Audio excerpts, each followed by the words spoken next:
언제나 오래 참고 사랑은 언제나 온유하며 사랑은 시기하지 않으며 자랑도 교만도 아니하며 사랑은 물에 행치 않고 사랑은 물에 행치 않고 자기의 이익을 긋지 않고 자기의 이익을 긋지 않고 사랑은 성내지 아니하며 진리와 함께 기뻐하네 사랑은 모든 것 감싸주고 사랑은 모든 것 감싸주고 바라고 믿고 참아내며 사랑은 영원토록 변함없네 믿음과 소망과 사랑은 믿음과 소망과 사랑은 이 세상 끝까지 영원하며 믿음과 소망과 사랑 중에 그 중에 제일은 사랑이라. 할렐루야. 아유 너무 좋네요. 그렇죠? 너무 좋습니다. 하나님께서 여러분을 사랑하시고 보호하시고 아끼시는 줄로 믿습니다. 우리 이 찬양은 예전에는 찬양으로 분류되지 않고 방송국에서 가수들이 불렀던 그런 일반 가요였습니다. 그런데 이 찬양이 독특했던 것은 뭐냐면 고린도전서 13장 내용의 말씀을 가감하지 않고 그대로 사용했다는 거예요. 그래서 가요였던 것이 이제 찬송가가 되어 버렸습니다. 이 찬양이 대한민국 사람들에게 미친 영향이 많은데 그 중에서 어떤 부분이 가장 큰 영향을 미쳤냐면 교회를 다니지 않아도 이 정도는 다 알게 된 거예요. 믿음, 소망, 사랑 중에 그 중에 제일은 요거를 알게 된 거예요. 이걸 알게 된 거죠. 사도 바울께서 고린도전서 13장에서 우리 그리스도인들이 가져야 될 신앙의 원리를 분명히 알려주셨어요. 그게 뭐냐면 믿음, 소망, 사랑이라는 거예요. 이것이 우리 신앙생활에 꼭 있어야 된다는 것입니다. 그런데 여러분 한번 생각해 보세요. 믿음, 소망, 사랑 중에 그 중에 제일은 사랑이라고 그랬죠. 그 중에 제일은 뭐라고요? 사랑이라고 그랬어요. 근데 정말 맞을까요? 그 중에 제일의 사랑일까요? 항상 어떤 상황에 있든지 믿음, 소망, 사랑 중에 가장 중요한 게 사랑이다. 이것이 맞을까요? 꼭 그렇지는 않습니다. 한번 찾아보죠. 데살로니가전서 1장 3절을 보세요. 자, 찾은 것 같아요. 한번 다 같이 볼까요? 시작. 너희의 믿음의 역사와 사랑의 수고와 우리 주 예수 그리스도에 대한 소망의 인내를 우리 하나님 아버지 앞에서 끊임없이 기억하미니. 여기에도 믿음, 소망, 사랑이 나오죠? 그렇죠? 그런데 뭐가 좀 달라요. 뭐가 달라요? 순서가 다릅니다. 고린도전서 13장에서는 믿음, 소망, 사랑을 말하면서 사랑을 제일 뒤에 두고 그 중에 제일이 사랑이라고 말씀했어요. 그런데 여기 데살로니가 전서에서는 소망의 인내를 제일 뒤에 두면서 소망을 강조하고 있습니다. 왜 여기서 소망을 강조할까요? 지금 데살로니가 교회가 처한 상황이 소망이 필요한 상황인 거예요. 왜요? 고난 가운데 있거든요. 박해를 받고 있거든요. 아주 힘든 상황에 있어요. 여러분, 힘든 사람에게 필요한 게 뭐예요? 소망이거든요. 희망이거든요. 그래서 데살로니가 전서에서는 믿음, 소망, 사랑 중에 소망을 가장 중요한 것으로 강조하고 있는 거예요. 그러면 고린도 전서에서는 왜 사랑이 제일이라고 그랬어요? 고린도 교회는 지금 싸우고 있거든요. 멱살 잡고 싸우고 있거든요. 소리치고 있거든요. 뭐가 중요해요? 사랑을 강조할 수밖에 없었던 거예요. 갈라디아서 5장에도 똑같은 내용이 나와요. 한번 볼까요? 갈라디아서 5장 5절에서 6절. 갈라디아서 5장 5절에서 6절. 자, 여기도 믿음, 소망, 사랑이 나오거든요. 한번 보죠. 갈라디아서 5장 5절에서 6절.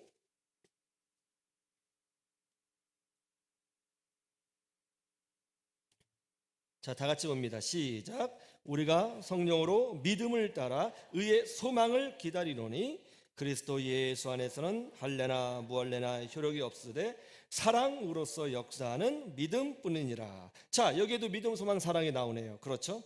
그런데 믿음, 소망, 사랑 중에 무엇을 강조하고 있어요? 믿음을 강조하고 있어요. 왜요? 지금 갈라디아 교회 안에 행위 구원, 행위로, 깨달음으로 구원받는다고 강조하는 이단이 교회 안에 침투했거든요. 여러분, 우리가 구원받는 것은 개개인의 노력이나 어떤 공로나 실력으로 구원받을 수 있는 것이 아니라 하나님의 요구는 인간 수준의 것으로 만족될 수 없습니다. 오직 나를 위해서 십자가를 지신 예수 그리스도를 믿는 믿음으로만 구원받는 줄로 믿습니다. 이것이 하나님께서 정하신 원칙이에요. 그런데 율법주의자들, 행위 구원론자들이 교회 안에 침투했어요. 그러면서 그들은 사도 바울을 비방합니다. 아니, 믿음으로만 구원받는다는 게 말이 되냐? 그러면 구약의 율법은 뭐냐? 구약의 율법 지켜야지. 그리고 할례도 받아야지. 왜 믿음으로만 구원받는다고 하느냐? 사도 바울 틀렸어 하면서 고린도 교회 성도들을 선동한 거예요. 그 성도들이 혼란에 빠졌습니다. 아, 믿음으로만 구원받는 거 아니구나, 이런 생각을 하게 된 거예요. 이 소식을 알고 사도 바울이 편지를 쓴 거예요. 갈라디아 교회에 편지를 쓴 겁니다. 뭐예요? 그렇게 말하는 것은 잘못된 것이다. 천사라도 믿음 외에 다른 어떤 행위로 구원받는다고 말한다면 천사라도 저주받을 것이다. 저주받을 것이다. 그러면서 뭐라고 그래요? 구원은 오직 믿음으로만 되는 것이다. 이렇게 말씀하고 있는 거예요. 여러분 생각해 보세요. 아니, 예수님을 믿었는데 그것으로 구원이 완성되지 않고 내가 어떤 다른 행위를 더 해야 한다면 예수님이 왜 십자가에서 죽으신 거예요? 아니, 예수님이 십자가에서 죽으실 필요가 있어요? 믿음으로 구원받는다는 원리, 이신칭의 원리를 거부한다면 결국 예수 그리스도의 십자가의 죽으심과 부활도 무의미하게 되는 겁니다. 예수님을 부인하게 되는 거예요. 그래서 사도 바울이 분노했던 것이죠. 그래서 갈라디아 교회를 향하여 사도 바울이 뭐라고 그래요? 믿음, 소망, 사랑 다 중요한데 너희들에게 지금 제일 중요한 건 뭐라고요? 믿음이라는 거예요. 고린도 교회는 분쟁이 있었어요. 그래서 그 중에 제일은 사랑이라고 했습니다. 데살로니가 교회는 박해를 받았어요. 그래서 그 중에 제일은 소망이라고 했어요. 갈라디아 교회는 지금 믿음이 흔들리고 있어요. 그래서 그 중에 제일은 뭐라고요? 믿음이라고 한 거예요. 제가 가르친 청년 중에 미술 역사학을 전공한 청년이 있었습니다. 유학까지 갔다 왔어요. 그런데요, 이 청년이 정말 남자 청년인데 정말 제가 봐도 잘생겼어요. 그리고 마음도 착해요. 신앙생활 얼마나 이쁘게 하는지 모릅니다. 열정적으로 하고요, 아주 헌신적으로 하더라고요. 목회자인 저는 그 청년만 봐도 마음의 위로가 되는 거예요. 야, 대한민국에 이런 청년이 있다는 것이 참 감사하다. 한국 기독교계에 이런 청년이 있다는 것이 참 자랑스럽다. 그런 생각을 했거든요. 그런데 어느 날 갑자기 이 청년의 얼굴이 어두워지더라고요. 그리고 한 번, 두 번 교회를 빠지기 시작하더니 뭐 한 달에 한 번 정도만 교회를 나오는 거예요. 아니, 그렇게 열정적으로 신앙생활했던 청년이 그렇게 선하게 하나님을 섬겼던 청년이 갑자기 그런 변화를 보여주는 거죠. 깜짝 놀랐어요. 제가 신방 갔습니다. 이 청년이 저한테 뭐라고 하는지 아세요? 비통한 얼굴로 저한테 그러더라고요. 목사님, 제가요 이력서를 200통 넣었거든요. 한 군데서도 전화가 안 오더라고요. 제가 이 사회에서 그렇게 쓸모없는 인간인가요? 한 군데도 전화가 안 왔어요. 그러더라고요. 그러면서 고개를 툭 떨어뜨리더니 이런 말을 해요. 목사님, 죽고 싶어요, 진짜. 그러는 거예요. 그때 제가 깨달았어요. 아, 마귀는 우리를 무너뜨릴 때 다른 것을 건드리는 것이 아니라 희망을 꺾어버리는구나. 희망을 꺾어버리면 신앙도 무너지고 삶의 의지도 무너지는구나. 그래서 마귀는요, 다른 것이 아니라 우리 안에 들어와서는 우리 마음에 있는 희망을 꺾어버립니다. 희망을 무너뜨려요. 그러면 신앙도 무너지고요, 삶의 중심도 무너지거든요. 근데 그걸 깨달았어요. 사람은요, 희망이 없으면 죽습니다. 희망이 없으면 살 힘을 잃어버리는 거예요. 내 자녀를 봐요. 내 자녀를 보는데 애가 희망이 없어 보여. 부모가 힘이 안 나요. 희망이 없으면 고난이 올 때 와르르 무너지는 거예요. 그래서 제가 그 청년한테 말했어요. 이름은 바뀔 수 없고, 땡땡아, 네가 이력서를 200번 냈다고 그랬지. 300번을 한번 채워봐. 300번 채우기 전에 하나님께서 반드시 응답하실 거야. 그리고 이번에는 이력서를 낼 때마다 기도해. 그리고 선포해. 하나님께서 열어주신다. 이렇게 선포하고 한번 해보자. 나도 이제부터 집중적으로 너를 위해서 기도할게. 목사님 새벽마다 가서 기도할게. 내가 기도하면 하나님 항상 응답하셨거든. 이번에도 반드시 응답해 주실 거야. 하나님이 네 길을 열어주실 거야. 가장 좋은 곳으로 인도해 주실 거야. 네가 200번 낸데 너하고 안 맞거든. 그래서 하나님이 막으신 거야. 앞으로 100번 낼 때 그 중에 한두 번은 너한테 딱 맞는 것 하나님이 인도해 주실 거야. 반드시 된다. 된다. 그렇게 했어요. 그랬더니 제가 막 하도 이렇게 열을 내면서 강조했더니 그 청년이 씩 웃으면서 하는 말이, 아, 목사님이 그렇게 말씀하시니까 정말 될 것 같아요. 될 것 같아요. 그래도 웃더라는 거예요. 그 이후에 그게 부대찌개, 놀부 부대찌개집에 됐거든요. 그 이후에 이제 청년이 희망을 가지고 다시 일어나서 도전했습니다. 그런데 정말 한 달이 못 돼서 회사에서 연락을 받았고 인터뷰에서 합격했어요. 근데 놀라운 게 뭐냐면 이 친구가 미술 역사학을 전공했잖아요.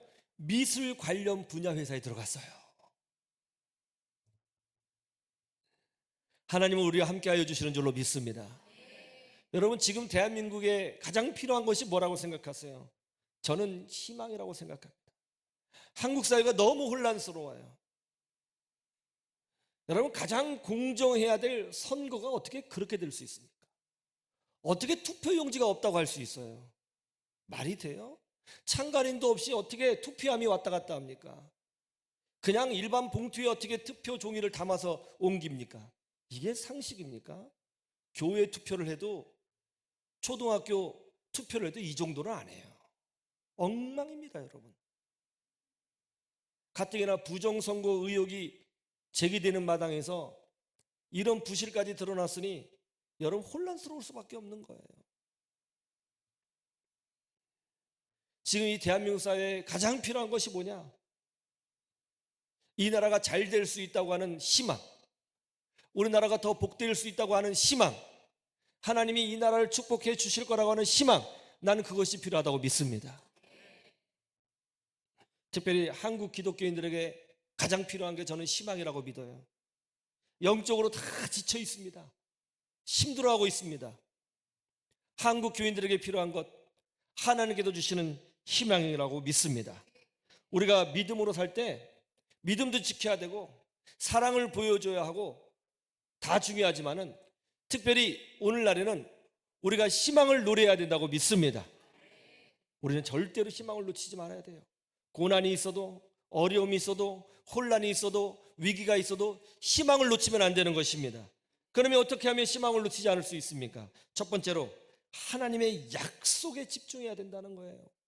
한번 따라해 보세요. 하나님의 약속에 집중하라. 한나가 아이를 낳지 못했어요? 그것이 그녀에게 큰 위기요 고난이었습니다. 혼란이었어요. 절망이었어요. 그때 한나는 성전에 올라갔습니다. 그리고 하나님 앞에 몸을 비틀어가면서 기도했어요. 아니, 둘째 부인인 브린나가 아이를 낳지 못하는 첫째 부인인 한나를 너무너무 힘들게 한 거예요. 저는 뭐 여자들의 세계를 잘 모르겠습니다만은 굉장히 괴로웠겠죠. 그러니까 한나가 기도할 때 일반적으로 기도하지 않았던 것 같아요. 온몸을 비틀면서 끙끙 앓으면서 눈물 흘려가면서 막 땀방울이 빗방울이 되도록 막 기도했던 거죠. 근데 소리를 내지 않고 기도했던 모양이에요. 이렇게 했겠죠. 예? 그때 엘리제 사장이 딱 보니까 입술은 움직이는데 사람이 막 이러는 거예요. 그 엘리제 사장이 착각한 거예요. 아, 술 마시고 와서 기도했구나. 그래서 엘리제 사장이 훈계를 했습니다. 아니, 집사님, 지금 뭐 하시는 겁니까? 지금 여기 성전이에요. 술 마시고 와서 기도하면 됩니까? 지금 뭐 하는 거예요? 한나가 말합니다. 저 술 마신 거 아니에요. 사실은 여차저차 이차저차해서 제가 너무 괴로워서 그렇게 기도한 거예요. 그러자 엘리제 사장이 지나가듯이 놀라운 메시지를 선포합니다. 그래요? 그럼 주 여호와께서 집사님의 기도에 응답해 주시리라 믿습니다. 자, 한번 보세요. 17절 말씀. 오늘 17절 말씀을 다 같이 보죠. 본문 17절 시작. 엘리가 대답하여 이르되 평안히 가라. 이스라엘의 하나님이 네가 구도하여 구한 것을 허락하시기를 원하노라. 할렐루야. 선포했어요. 그러자 이때 한나가 아주 놀라운 모습을 보여줍니다. 18절 말씀을 보세요. 18절 다시 시작. 이르되 당신의 여종이 당신께 은혜 입기를 원하나이다 하고 가서 먹고 얼굴에 다시는 근심빛이 없더라. 지금 방금 전까지 너무 괴로워서 온몸을 비틀고 기도했던 한나가 얼마나 미친 듯이 기도했으면 술 마시고 기도했느냐는 소리를 들을 정도로 힘들었던 그 한나가 엘리제 사장이 축복의 메시지를 선포하자 마음으로 아멘 하고 받으면서 어떻게 됐다고요? 얼굴빛이 변했다는 거예요. 근심하지 않았다는 거예요. 그 이유가 뭐예요? 엘리 제사장의 선포를 하나님의 말씀이라고 믿은 거예요. 그냥 아유, 저 엘리 제사장이 그냥 습관적으로 하는 메시지구나 그렇게 생각한 것이 아니고, 여러분, 하나님은 우리의 믿음을 통해서 역사하시는 줄로 믿습니다. 엘리 제사장이 선포했을 때 한나는 아, 저거 하나님께서 주시는 말씀이구나, 비록 인간의 입에서 나왔지만 하나님의 메시지구나 하는 것을 마음으로 붙들고 확신했다는 거예요. 믿었다는 거예요. 여러분, 그런 믿음이 있자 어떤 일이 벌어졌다는 거예요? 한나의 마음에 희망이 생긴 거예요. 얼굴에 다시는 근심빛이 없었다는 것이죠. 여러분, 희망은 어디서 생기는 줄 아세요? 믿음에서 생기는 거예요. 절대적인 하나님의 말씀을 믿을 때 희망이 생기는 거예요. 믿음이 없으면 희망도 없어요. 여러분, 이 대한민국의 주관자가 누구입니까? 여호와 하나님이신 줄로 믿습니다. 역사의 주관자가 누구십니까? 여호와 하나님이신 줄로 믿습니다. 인간의 생사화복을 주관하시는 분이 누구십니까? 여호와 하나님이신 줄로 믿습니다. 하나님을 믿을 때 우리는 희망이 생기는 거예요. 특별히 하나님께서 말씀하신 그 약속을 믿을 때 희망이 생기는 거예요. 시편 1편을 보면 복 있는 사람은 여호와의 율법을 즐거워하여 그 율법을 어떻게 한다고요? 주야로 묵상한다고 되어 있어요. 왜 주야로 묵상했을까요? 아, 이게 원래 신앙생활의 본이니까요? 아니면 적어도 유대인이라면 하나님 말씀을 주야로 반복해서 읽어야 되는 의무가 있기 때문에 그런 걸까요? 주야로 묵상해야 되는 이유가 그겁니까? 그렇지 않아요. 우리가 사는 세상이 쉽지 않거든요. 여러분 일주일 동안 세상 가운데 있다 오셨죠? 어떻게 세상이 쉽던가요? 마귀는 끊임없이 우리의 행위를 정죄합니다. 야, 네가 집사면서 그렇게 살 수 있어? 네가 권사면서 그럴 수 있어? 너 그런 식으로 신앙생활하다 축복받을 수 있겠어? 마귀는 끊임없이 우리 내면에 은밀하게 들어와서 우리 마음의 희망을 꺾어버립니다. 야, 너는 학벌이 안 돼서 크게 성공하지 못할 거야. 야, 너는 집안 출신이 그 정도인데 이 정도만 사는 것도 다행인 줄 알아라. 너는 원래 성격이 좀 이상해. 그래서 사람들이 너를 별로 안 좋아해. 너 어렸을 때도 그랬잖아. 너 어렸을 때도 친구가 별로 없었지. 커서도 마찬가지야. 지금도 네 주변에 사람이 없는 것은 네가 성격이 이상해서 그런 거야. 야, 자식 복 없는 사람은 남편 복도 없는 거야. 끊임없이 우리에게 실망을 주고 좌절을 주고 우리를 정죄하고 우리 안에 있는 희망을 꺾어버려요. 마귀는 바빠요. 아주 분주합니다. 이런 일이 사실은 날마다 일어나요. 그렇지 않아요? 거래처 사람을 통해서, 아는 친구를 통해서 조롱받을 때 있고, 무시받을 때 있고, 낙심할 때 있고, 공격받을 때 있잖아요. 내가 대항은 못하지만 아주 미묘한 말로 나를 힘들게 하는 사람도 있다라는 것입니다. 이런 마귀의 공격과 우리를 무시하는 이 세상의 세력을 향해서 우리가 어떻게 이겨낼 수 있습니까? 방법은 하나님의 말씀을 주야로 묵상하는 거예요. 사랑하는 아들아, 두려워하지 말라. 내가 너와 함께하여 주리라. 이미 내가 다 이루었노라. 내가 너에게 승리를 주리라. 내가 사막에 꽃을 피우고 광야에 길을 내리라. 내가 너를 아끼고 사랑하노라. 네가 사망의 음침한 골짜기에 다닐지라도 해를 두려워하지 말아라. 나의 지팡이와 막대기가 너를 지켜주리라. 이 말씀을 끊임없이 묵상해야 되는 것입니다.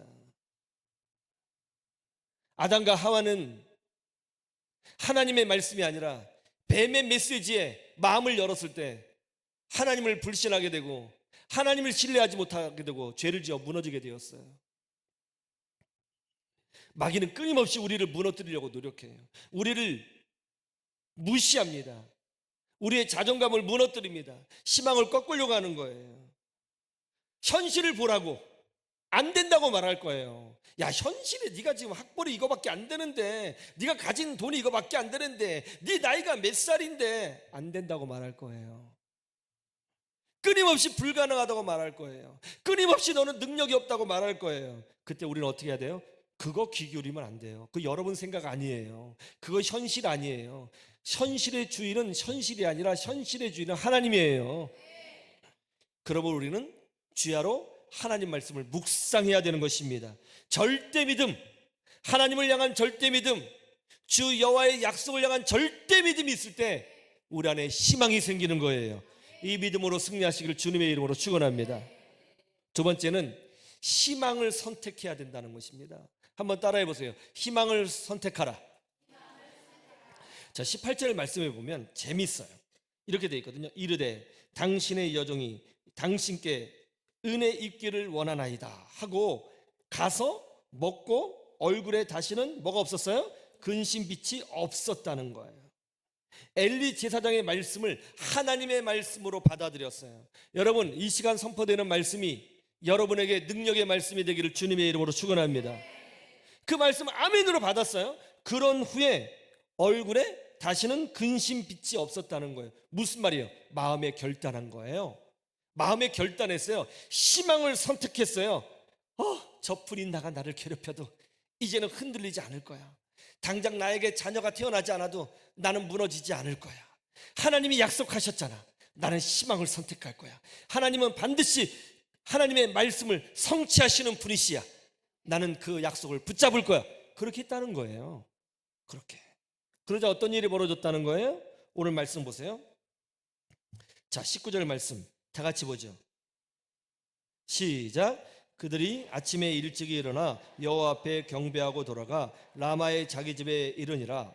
엘가나가 그의 아내 한나와 동침하며, 그 다음에 중요해요. 여호와께서 그녀를 생각하신지라. 여호와께서 생각해 주셨어요. 여호와께서 한나의 믿음과 그 남편을 기억해 주셨어요. 그러고 나서 이런 일이 벌어졌죠. 20절 다 같이 시작. 한나가 임신하고 때가 이름에 아들을 낳아 사무엘이라 이름하였으니 이는 내가 여호와께 그를 구하였다 함이더라. 이는 내가 여호와께 그를 구했다.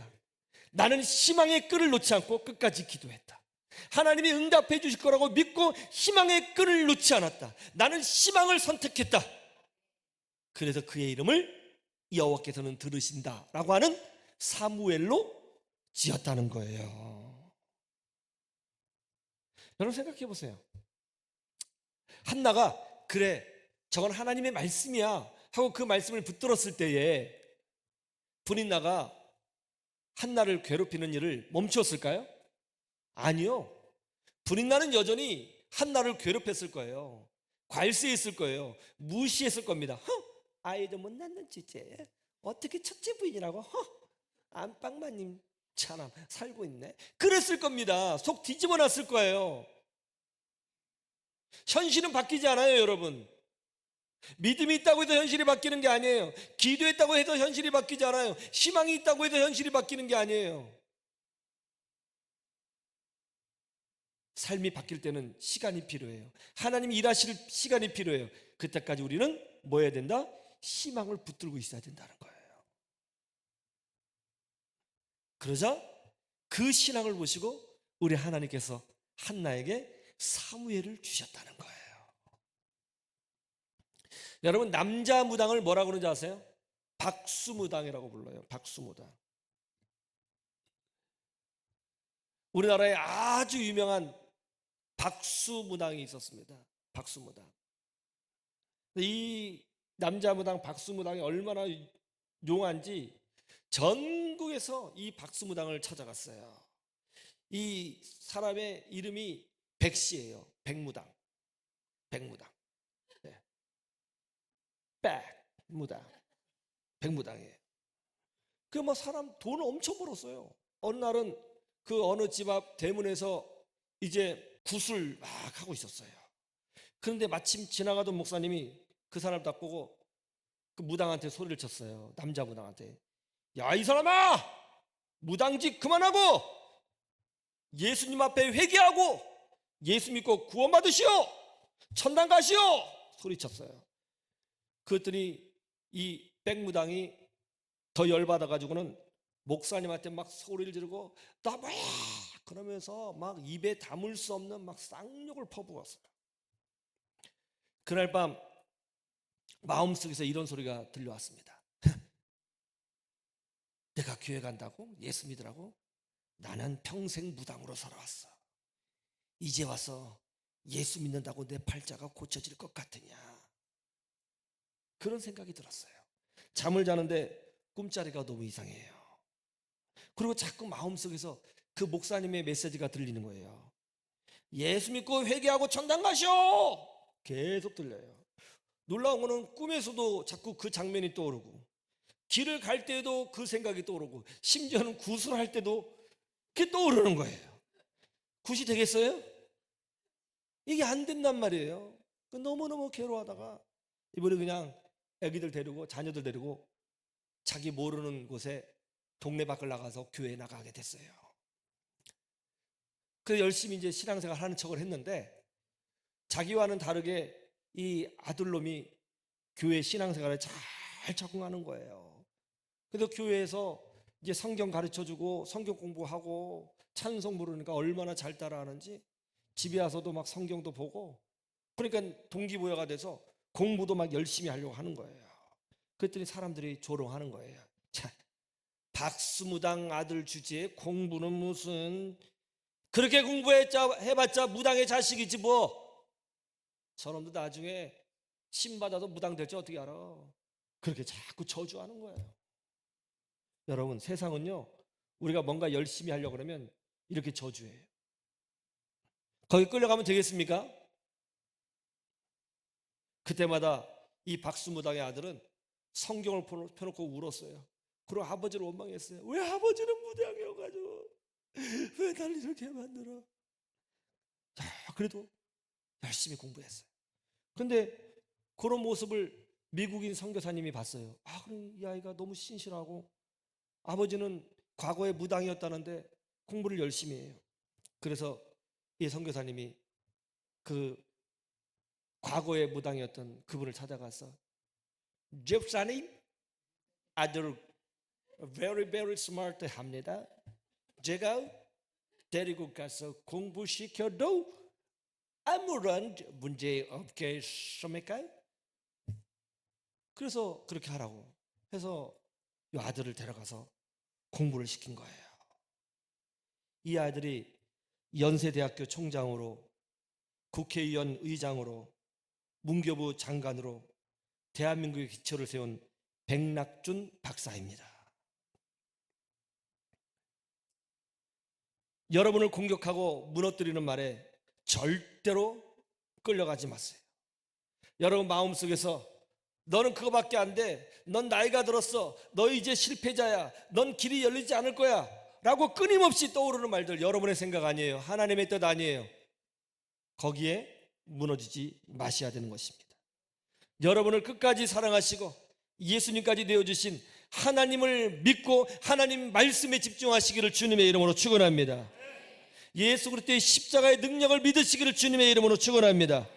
하나님을 믿으면 희망이 생기는 거예요. 하나님의 뜻은 우리가 희망 가운데 사는 것입니다. 희망을 붙들고 믿음으로 전진하면 세상이 여러분 앞에 굴복하는 기적을 체험하게 되는 것입니다. 하나님을 믿으면 죄의 권세를 이기게 되어 있습니다. 하나님을 믿으면 하나님의 자녀됨의 권세를 누리게 되는 것입니다. 이 믿음으로 승리하시기를 주님의 이름으로 축원합니다.